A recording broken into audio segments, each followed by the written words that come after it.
ahkam yang dikumpulkan oleh Al-Imam Al-Hafidh Ibn Hajar Al-Asqalani rahimahullah. Kita masih di pembahasan jual beli. Di hari ini masuk di pembahasan jual beli secara salam. Dan setelah itu beliau ikutkan pembahasan utang piutang dan rohan, gade dan menggadekan. Yang pertama beliau akan sebutkan jual beli secara salam atau secara salaf. Kata beliau rahimahullah, abwabus salam wal qard war rohan. Bab jual beli secara salam, wal qard pinjam meminjam, warrohan dan menggadekan. Jadi ini 3 bab beliau sebutkan dalam satu pembahasan. Tapi secara hadis beliau akan urut pertama salam, kedua qard, ketiga rohan. Kata beliau rahimahullah, an Ibnu Abbas radhiyallahu taala anhu qala qadiman nabiyul Madinah sallallahu alaihi wa alihi wasallam wa hum yuslifuna fi thimari as-sanata was-sanatain. Faqala man aslafa fi tamrin bal yuslif fi kailin ma'lum wa waznin ma'lum ila ajalin ma'lum. Muttafaqun alaihi walil Bukhari man aslafa fi syai'in. Wa Abdurrahman ibn Abza wa Abdullah ibn Abi Aufa radhiyallahu ta'ala anhuma qala kunna nusibul maghanima ma'a Rasulillah sallallahu alaihi wasallam wa kana ya'tina anbatun min ambatis Syam fanuslifuhum fil hinta wasya'ir waz-zabib bi riwayatin waz-zait ila ajalin musamma.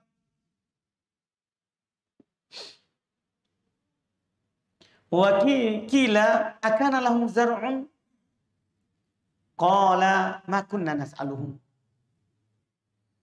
an dzalik rawahu al-Bukhari. Ini 2 hadis terkait dengan jual beli secara salam atau dikatakan juga secara salaf. Nanti kita akan jelaskan apa itu jual beli secara salam atau salaf setelah kita terjemahkan hadisnya. Kata beliau dari Ibn Abbas radhiyallahu taala anhuma, beliau berkata, qadiman nabiyul Madinah sallallahu alaihi wa alihi wasallam. Nabi sallallahu alaihi wa alihi wasallam datang ke Madinah, yaitu ketika hijrah. Setelah beliau berdakwah di Makkah, beliau diperintahkan untuk hijrah ke Madinah. Nabi datang ke Madinah hijrah. Sallallahu alaihi wasallam wahum sementara penduduk Madinah yuslifuna fi thimar. Mereka biasa melakukan jual beli secara salam, secara pinjam. Tapi nanti ini diartikan secara berkata seperti itu. Mereka melakukan jual beli secara pinjam pada buah-buahan dalam jangka waktu 1 tahun atau 2 tahun, kata Ibn Abbas. Faqala, maka Nabi SAW berkata, menanggapi apa yang mereka lakukan, itu kan tentunya di masa sebelum Islam, yang dilakukan oleh penduduk Madinah. Kata Nabi, man aslafa fi tamarin fal yuslif fi kailin ma'lum waznin ma'lum ila ajalin ma'lum. Siapa yang melakukan jual beli dengan cara salam, dengan meminjamkan, maka hendaklah dia melakukan jual beli secara salam tersebut, yaitu dengan meminjamkan fi kailin ma'lum, di takaran yang dimaklumi, kalau itu ditakar. Wa waznin ma'lum, di timbangan yang dia maklumi antara si peminjam dan yang kasih pinjam. Timbangan yang dimaklumi. Ila ajalin ma'lum, dan sampai waktu yang telah dimaklumi. Artinya ditentukan antara si peminjam dan yang meminjam. Hadits riwayat Imam Al-Bukhari dan Imam Muslim. Tapi dalam riwayat Imam Al-Bukhari katanya man aslafa fi syai'. Kan tadi kan man aslafa fi tamri. Siapa yang melakukan jual beli salam atau salaf di kurma. Di lafaz Imam Bukhari lebih umum. Siapa yang meminjamkan melakukan jual beli salam pada sesuatu apapun. Jadi lafaznya umum. Nah, ini berguna lafaz yang umum ini. Karena kalau kurma saja berarti kurma saja yang kita bahas. Tapi dalam lafaz Bukhari lebih umum. Kemudian lafaz riwayat kedua dari Abdurrahman ibn Abza dan Abdullah ibn Abi Awf. Keduanya radhiyallahu taala anhuma berkata, "Kunna nusibul maghanima ma'a Rasulillah."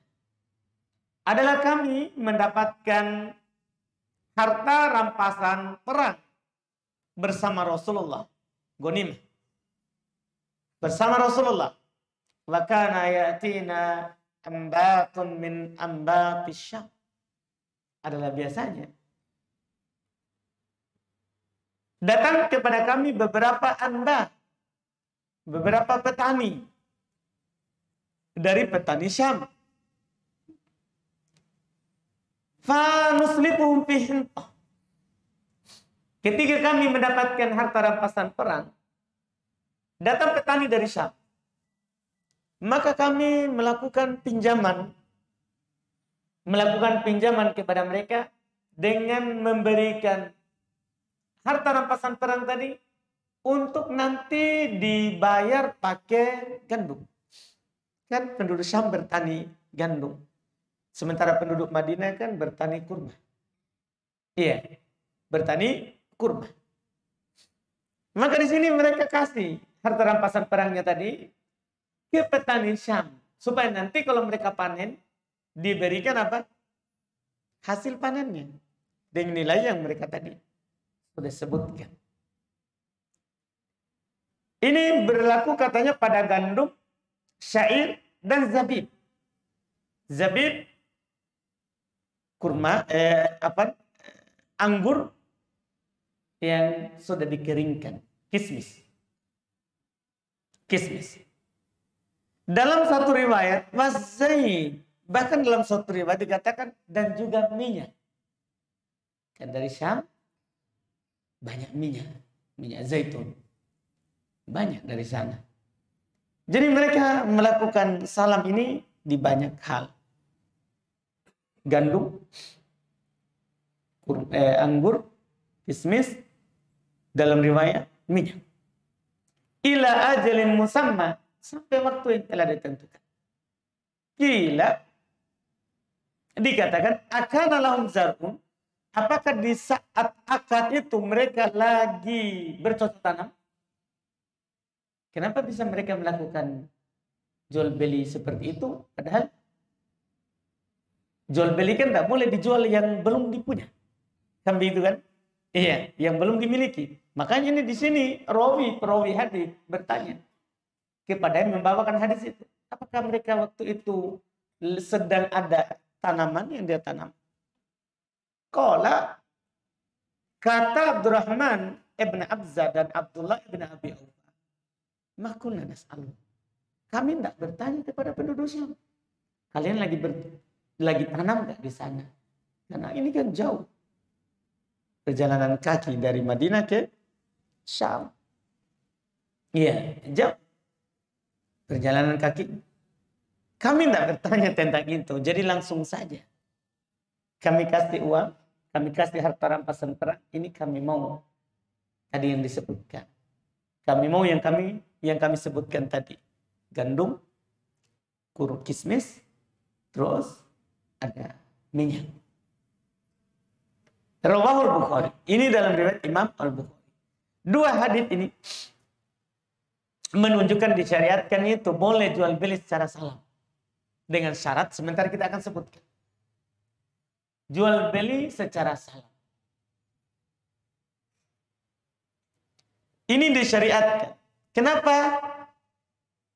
Dalilnya adalah yang pertama. Ketika awal Nabi ke Madinah, para sahabat sebelumnya sudah melakukan jual beli seperti itu. Jual beli barang yang belum ada.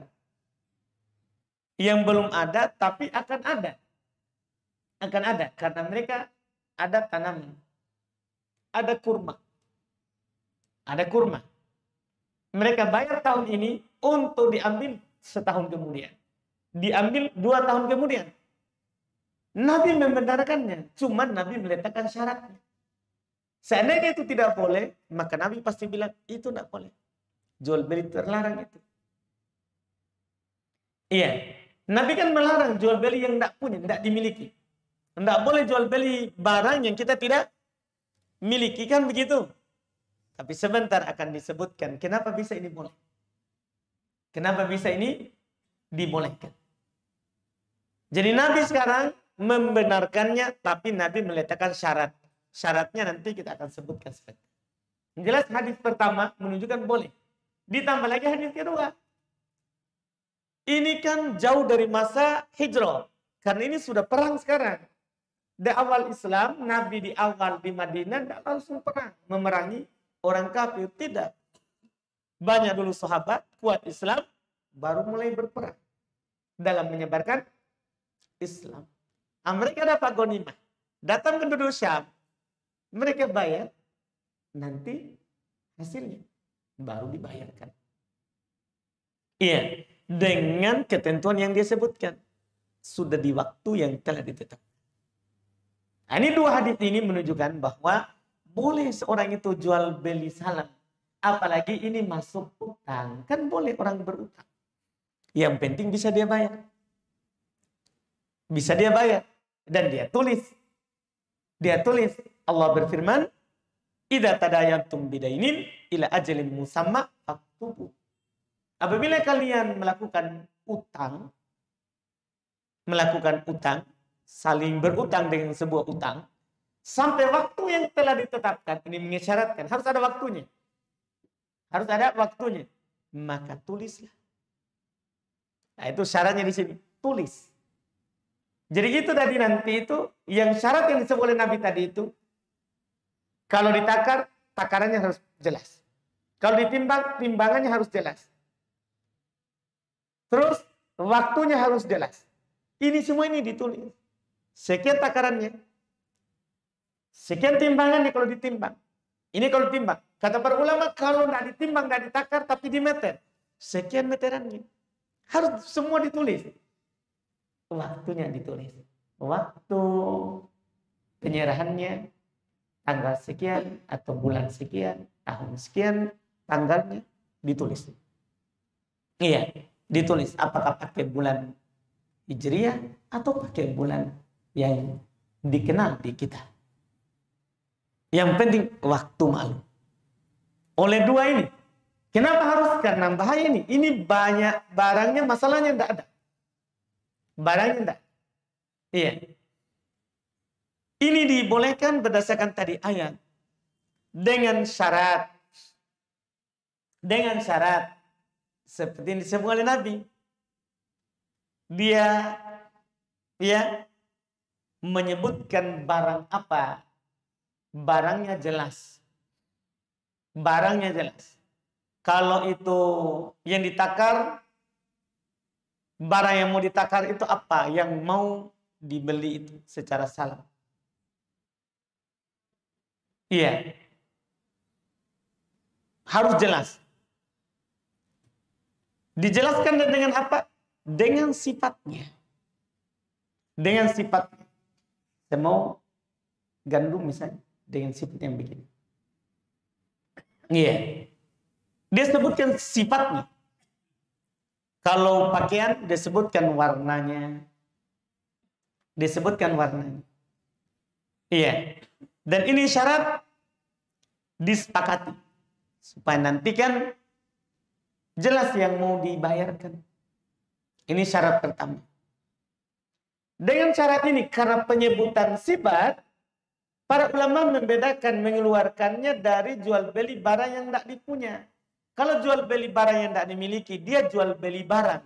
Kalau ini dia menjual apa yang menjadi tanggungannya. Kata para ulama, bai'u ma fid dhimmah. Menjual yang ada dalam tanggungannya, bukan menjual barang. Dipahami mungkin? Kalau dia jual barangnya, tidak boleh karena belum dia punya. Tidak boleh ada orang jual barang yang dia tidak punya. Sekarang ini dia tidak menjual barang, tidak menjual ain. Ain itu yang bisa dilihat. Sekarang, tidak. Dia sekarang menjual apa yang ada dalam tanggungannya. Baik, saya mau bayar ini nanti. Kalau sudah ada yang kamu punya, baik, saya tanggung. Jadi kan dia menjual apa yang menjadi apa? Tanggungannya. Bukan menjual barang. Bedakan ya, kalau menjual barang berarti saya menjual ikan nanti yang hasil tangkapan. Itu namanya jual barang. Saya menjual nanti burung yang hasil tangkapan sekian harganya. Ini namanya jual barang. Bukan menjual apa? Jasa yang dia janjikan. Yang dia apa? Janjikan kepada si pembeli. Ini syarat pertama. Jadi dia sifati itu barangnya. Dia sifati barangnya. Kalau kilo dia bilang, oh iya sekian kilo. Kalau takar dia bilang sekian takaran. Kalau di meter dia bilang sekian meteran. Kalau memang ada pengaruh dengan warna, dia punya warna, dia jelaskan warna apa. Warna apa. Ini syarat pertama. Ini syarat pertama. Berlaku kepada semuanya. Karena Nabi dalam hadis Bukhari, fi syai'in. Pada sesuatu umum. Bahkan berlaku pada daging, berlaku pada hewan. Boleh kita jual beli hewan dalam tanggungan. Saya mau nanti di hari Idul Adha, ya, sapi yang umur 2 tahun misalnya. Dia bilang iya. Kita diakad sekarang. Nanti itu syaratnya, diakad sekarang dan dia serahkan uangnya sekarang, mati harganya. Nanti tanggal yang dijanjikan datang antar. Datang antar. Dia belum punya sekarang. Boleh. Jual beli salam bahkan di hewan. Yang penting dia sebutkan hewannya. Umurnya berapa. Jantan atau betina. Itu namanya kalau hewan kan dari timbang. Dia jantan betina. Umur berapa. Boleh. Bahkan boleh salam. Jual beli secara salam ini daging. Kalau memang dagingnya dia sebut daging apa. Hewannya. Sapi, kambing, unta. Terus dia sebut juga dagingnya ini campur tulang atau tidak. Iya, dia sebutkan semuanya, rinciannya. Itu dia sifati. Dia sifati. Barang yang dia mau beli itu. Dia sifati. Itu syarat yang pertama. Dia sebutkan cirinya. Disebutkan cirinya. Ini yang disebutkan sebagai syarat pertama. Baru disebutkan cirinya. Yang kedua, tahdidul kail wal wazn. Ini yang tadi kita bilang. Syarat kedua, harus ditentukan ukurannya. Tadi kan sifat barang yang dia mau beli. Daging, misalnya daging paha. Iya. Kain, dia bilang kain warna ini. Sifatnya. Ini lebih rinci lagi. Dia tentukan takarannya berapa. Timbangannya berapa. Meterannya berapa. Nah, ini dia tentukan. Ini yang kedua. Karena Nabi bilang, fi waznin ma'lum. Wa kailin ma'lum. Di takaran yang sudah dimaklumi. Timbangan yang sudah dimaklumi. Timbangan yang sudah dimaklumi. Ini disebut sebagai syarat kedua. Kemudian syarat ketiga. Yang disebut oleh Nabi terakhir. Syarat ketiga nih. Nabi katakan, ila ajalin maklum. Harus ditentukan waktu penyerahannya. Harus ditentukan waktu penyerahannya. Harus ditulis. Waktu penyerahannya. Itu sudah syarat ketiga. Syarat ketiga. Kalau tanpa ada ditulis waktu penyerahannya, tidak sah jual beli salam seperti itu. Tidak sah jual beli salam seperti itu. Iya. Ini kalau terkait dengan waktu. Dan boleh dijanjikan waktunya itu ketika panen. Misalnya sekarang dia baru tanam. Oh, nanti saya mau beli beras. Saya mau beli beras. Berapa? 100 kilo beras. Harga sekarang bicaranya. Iya, harga sekarang bicaranya. Diserahkan, dia bilang waktunya panen. Boleh. Waktunya ditentukan oleh di hari panen. Di saat dia panen. Panennya keberapa? Itu dia harus tentukan. Panen yang pertama. Kan ada orang 2 kali tanam, 3 kali tanam. Kalau 2 kali berarti dia bilang panen pertama. Iya. Nggak harus sudah ditanam. Tadi kan hadisnya. Nggak harus sudah ada waktu itu ditanam. Boleh yang belum ditanam. Karena kan tadi yang ditanya, apakah mereka lagi menanam? Kami tidak tanya. Langsung saja kami. Ya kan? Yang penting ditentukan waktunya. Dia bilang panen pertama. Panen kedua. Kalau itu panen kedua. Dia tentukan. Nggak boleh hanya bilang waktu panen. Nanti kan berselisih. Harus ditentukan waktunya. Ini syarat. Iya. Kemudian syarat keempat, harus barang itu biasa ada di waktu itu. Harus barang yang dia beli sekarang itu ada di waktu yang ditentukan itu. Iya. Tidak boleh barang yang tidak ada atau sulit diserahkan di waktu yang saat ditentukan itu. Kan mereka sudah tahu, oh bulan berapa mau barangnya. Ya kan? Kalau minyak, bulan berapa minyak? Kalau kurma, bulan berapa? Kalau kismis, bulan berapa? Iya. Kalau misalnya gandum, bulan berapa biasanya? Jadi harus di waktu yang memang ada di waktu itu. Itu barangnya. Barangnya ada di waktu itu. Itu dari syarat. Karena memang syarat jual beli secara umum mampu diserahkan ketika kita menjual. Kalau tidak mampu diserahkan, tidak bisa kita jual barang yang tidak mampu kita serahkan. Iya, harus yang mampu diserahkan di waktu ditentukan itu tanggalnya. Dari mana tahu? Orang sudah tahu bahwa di bulan sekian, ya memang itu barang ada. Saya punya. Iya. Harus di waktu itu dia ada. Itu syarat yang mereka sebutkan sebagai syarat yang keempat. Sebagai syarat yang keempat. Syarat kelima yang disebutkan adalah, dan ini yang paling penting, karena kalau ini tidak jadi jual beli salam. Ini namanya utang, yang jual beli utang dengan utang. Kalau tidak masuk ini, harus dibayar tunai saat akad. Jadi ketika kita tadi, oh baik, saya mau beli 100 kilo beras. Panen pertama. Berapa? 100 kilo. Dia bilang 500.000, anggap. Dia bilang 500.000.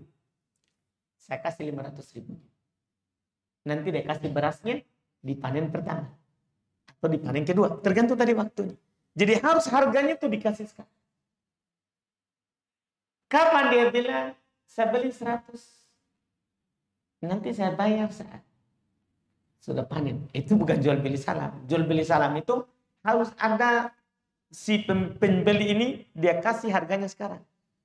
Dia kasih harganya sekarang, baru si petani kasihnya nanti. Apa keuntungannya ini? Nah, ini nanti kenapa ini jual beli salam boleh padahal barang tidak punya. Belum dia miliki. Alasan pertama tadi, kan ini jual beli yang dalam tanggungan, bukan barang. Dalam tanggungan. Jual beli mafid dimmah, bukan jual beli barang. Tapi tanggungannya. Nah, kedua, ini walaupun barangnya belum ada, tapi ada manfaat untuk dua belah pihak. Tahu kan? Manfaat untuk pembeli dapat harga murah, kan harga sekarang. Belum tentu nanti harga nanti saat panen segitu. Ini manfaat bagi siapa? Pembeli. Apa manfaat bagi penjual yang punya sawah? Manfaatnya dia terima uangnya sekarang. Dia bisa pakai kelola sawahnya. Bisa dia pakai beli obat, beli pupuk. Bisa dia pakai. Itu namanya manfaat dari dua belah pihak, itu dimaafkan. Itu adalah dimaafkan jual beli yang seperti itu. Dipahami mungkin kan? Ini dibolehkan. Iya, dibolehkan. Ini yang disebutkan sebagai 5 syarat. Kenapa perlu semua syarat yang ketat ini? Masalah ini yang dikecualikan dari jual beli terlarang. Jual beli terlarang. Ini yang dikecualikan. Jual beli sebelumnya jual beli aroya. Jual beli rutop yang masih di pohon. Dengan kurban. Sekarang lagi ada yang dibolehkan jual beli salam. Jual beli salam. Ini yang disebutkan oleh para ulama kita. Ya. Kemudian jual beli salam ini disebutkan oleh para ulama boleh pihak yang melakukan transaksi itu untuk membatalkannya. Sama dengan jual beli yang lain. Karena akad jual beli salam itu kata para ulama ya adalah akad yang disepakati oleh dua belah pihak ini. Ketika ada yang mau membatalkannya, tidak apa-apa. Ketika ada yang mau membatalkannya, tidak ada masalah. Dengan syarat ya kesepakatan dua belah pihak kalau mau dibatalkan. Kalau mau dibatalkan. Dan boleh dia ikolah, bahkan kata para ulama. Boleh dia pindahkan. Boleh dia pindahkan. Maksudnya gini. Saya tadi mau beli 100 kilo tadi. Mau beli 100 kilo. Dengan harga 500.000. Kata tadi kan. Sudah si yang punya sawah sudah ambil 500 dari saya. Boleh saya ikolah. Saya pindahkan ke teman saya. Misalnya saya pindahkan ke Adi. Saya ada jual beli salam. Kamu mau nggak ganti uang saya nanti kamu yang ambil yang 500.000. Boleh saya pindah. Boleh saya pindahkan. Mungkin dipahami ini? Ya boleh saya pindahkan ini. Harganya dia tinggal ganti uang saya dan dia nanti yang dapat berasnya. Boleh diikolah, boleh dipindahkan. Boleh dipindahkan. Nah, ini terkait dengan jual beli salam. Jual beli salam. Seperti jual beli yang lain. Seperti jual beli yang lain. Ini yang mereka disebutkan sebagai syaratnya. Sebagai syaratnya. Kemudian di antara yang mereka juga bahas di sini. Jual beli salam atau jual beli salaf ini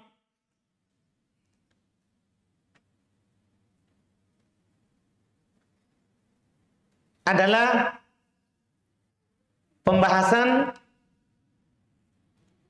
yang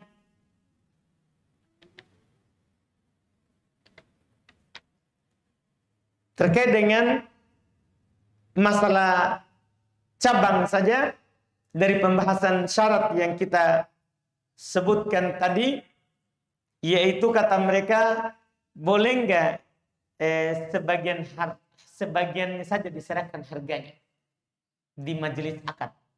Itu saat kita akad melakukan transaksi jual beli salam ini, boleh enggak saya bayar setengah dulu, baru nanti setengah.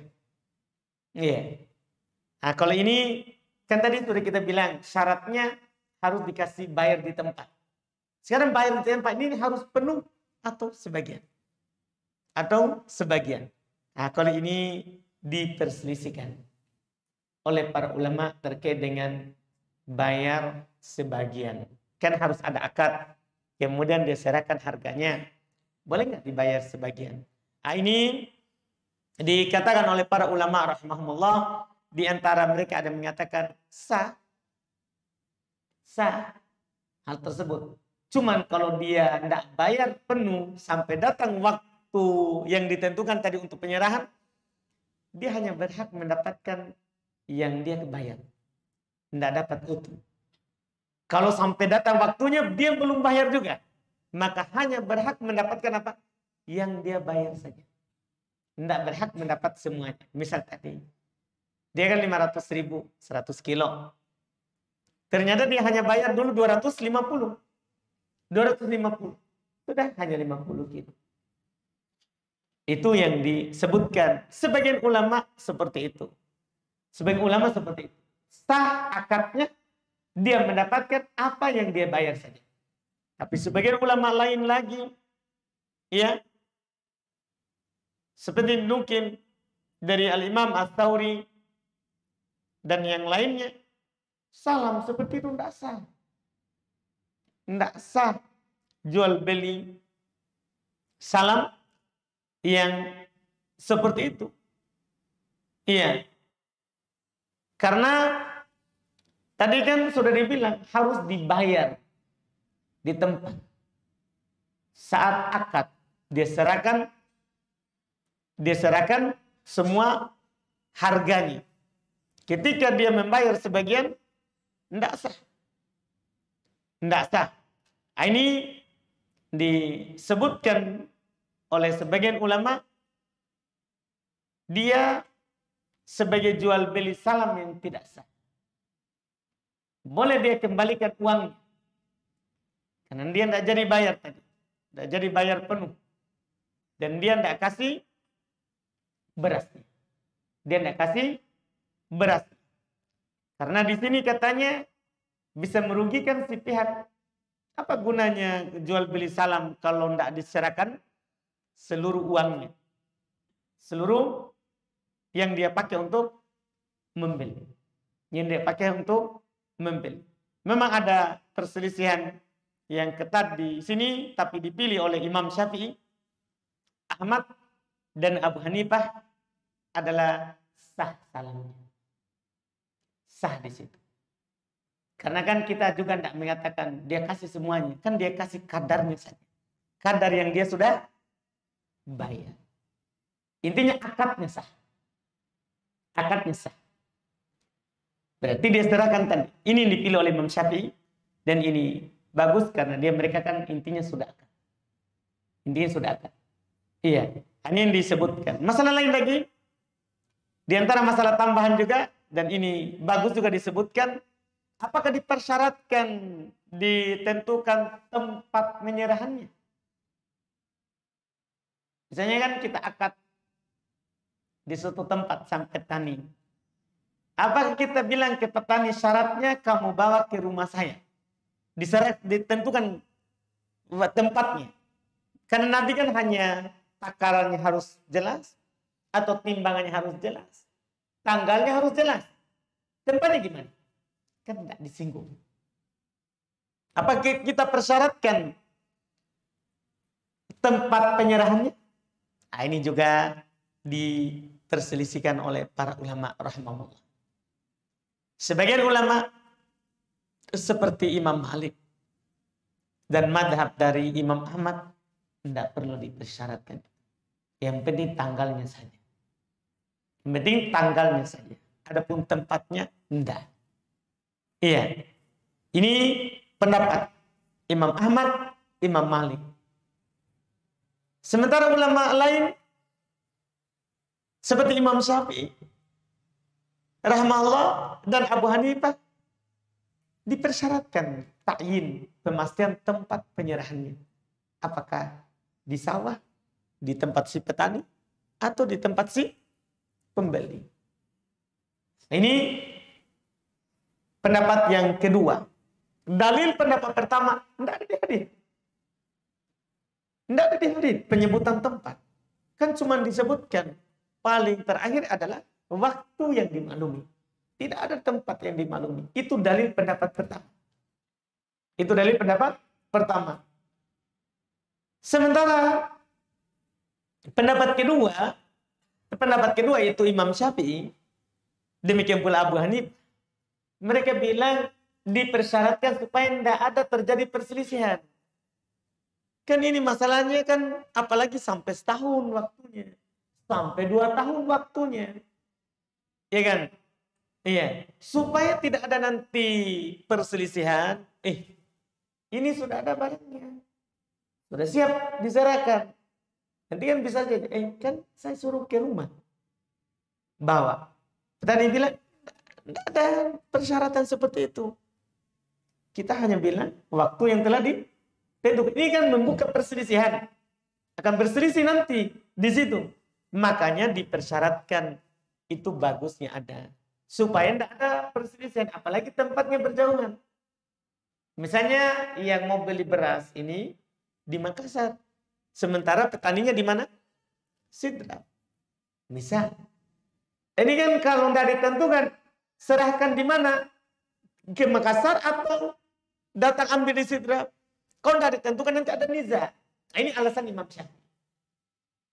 Ini alasannya. Iya, bagus juga ini. Kenapa pertama kuat? Karena memang tidak ada di hadis. Tapi untuk hati-hati, pendapat Imam Syafi'i itu bagus. Kita pilih karena untuk hati-hati. Menjaga perselisihan. Jangan sampai gara-gara utang kita tidak baku omong nanti. Kan gara-gara hanya penyerahannya ini. Hanya masalah apa? Penyerahannya. Iya, kan sama maksudnya. Kenapa kita tentukan takarannya?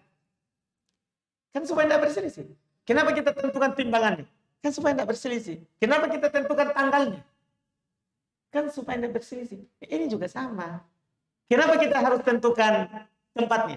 Supaya kita tidak berselisih. Kan sama maksudnya. Sama maksudnya. Walaupun tidak disebutkan di hadis. Tapi kan maksud hadis adalah untuk menghindari perselisihan saat nanti dibayar. Karena ini sudah ambil uang. Dia sudah ambil uang. Bukan ini jual beli urbun. Yang gugur hangus uangnya.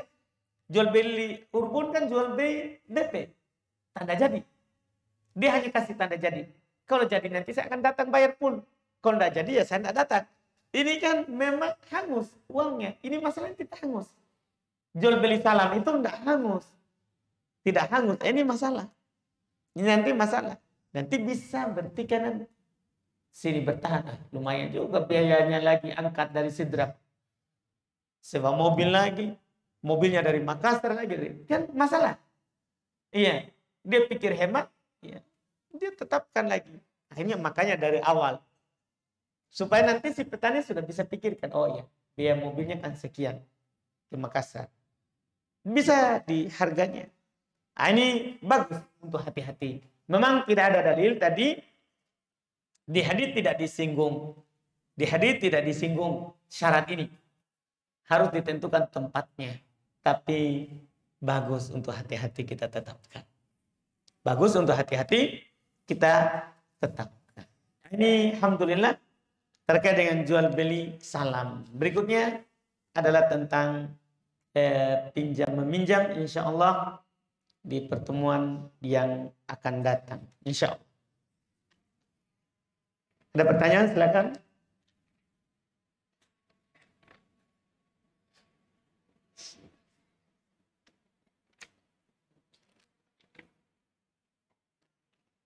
Tidak ada? Masya Allah. Tidak pernah kita tidak ada, Pak. Ya? Waalaikumsalam warahmatullahi wabarakatuh. Kajian ini kita menarik suatu kesimpulan bahwa interaksinya antara dua individu yang pinjam dan yang memberi pinjam. Tapi kalau terjadi betul dua tidak terjadi kayak bagaimana biasanya?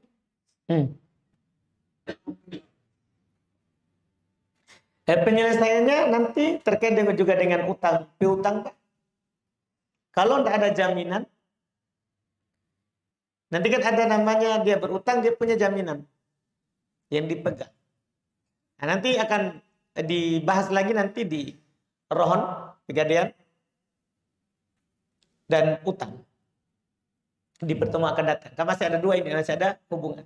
Kalau berpikir tidak ada jaminan, dia kan punya bukti. Itu tadi yang ditulis. Yang tadi, ada bukti kan dia tulis. Di antara buktinya adalah dia tulis waktunya. Nah, ketika dia mengingkari, bagi si pembeli, al-bayyinah, dia tegakkan buktinya. Dia berperkara di pengadilan. Kalau tidak, terus kalau dia mengingkari yang pihak penjual, wajib dia bersumpah. Itu dihukum syar'i. Dia bersumpah kalau dia tidak pernah. Cuman kan dia akan kalah nanti karena diutamakan bukti daripada sumpah. Daripada sumpah. Dan kalau tidak ada bukti, maka dia bersumpah. Dia bersumpah. Penyelesaiannya di pengadilan. Penyelesaiannya di pengadilan. Kalau tidak ada barang jaminan, nah, nanti ada utang piutang, ada gade menggade, itu kan nanti ada jaminan. Kalau ada jaminan dia tidak bayar, ini nanti yang dijual. Nanti ini yang dijual. Nanti insya Allah akan lengkap pembahasannya di setelahnya. Cara nanti. Seperti itu.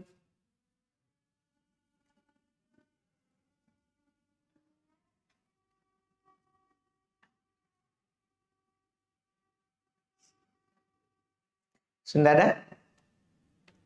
Sudah ada, alhamdulillah. Kita tutup. Tidak ada ya? Kayaknya aman semua ini. Karena tidak ada yang melakukan jual beli salam. Iya. Yeah. Sekarang ini namanya akad istisna juga sama masuk. Akad dibuatkan. Kita pergi ke penjual baju. Mau dibuatkan baju. Kita bayar. Saya mau baju. Harus disebutkan. Ukurannya berapa, warnanya apa. Kapan saya ambil. Kita bayar. Kalau baju. Demikian pula jual beli catering misalnya. Iya. Siapa yang belum menikah? Dia mau menikah. Saya akan nikah tanggal sekian tahun depan. Kan akad sekarang supaya murah cateringnya. Dan takutnya kalau akad tahun depan nanti naik harga loko.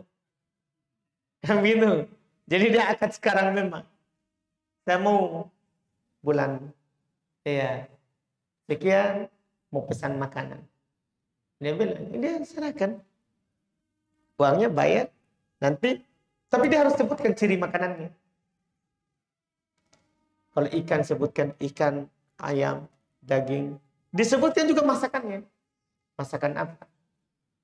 Supaya tidak berselisih. Jangan sampai nanti dia bilang, saya mau makanan di tanggal itu. Ternyata yang datang semuanya tidak sesuai dengan yang dia mau. Kan dia tidak bilang. Dia cuma bilang mau pesan makanan. Nah, ini nanti, jadi disebutkan juga. Kalau memang porsi, disebutkan berapa porsi. Tanggalnya disebutkan. Tanggalnya disebutkan. Terus ditambah tadi syarat. Terimanya di mana? Mau ambil di tempat atau terima di tempat acara. Itu ditambah tadi itu syarat. Ini yang disebutkan. Kalau praktek sekarang kan kita jarang bertani. Apalagi di kota. Apalagi di kota. Contohnya banyak di yang lain. Contohnya banyak di yang lain. Ini alhamdulillah. Insyaallah kita lanjut lagi. Masih 2 bab. Utang sama gade. Insyaallah di pertemuan akan datang. Subhanallah. Alhamdulillah.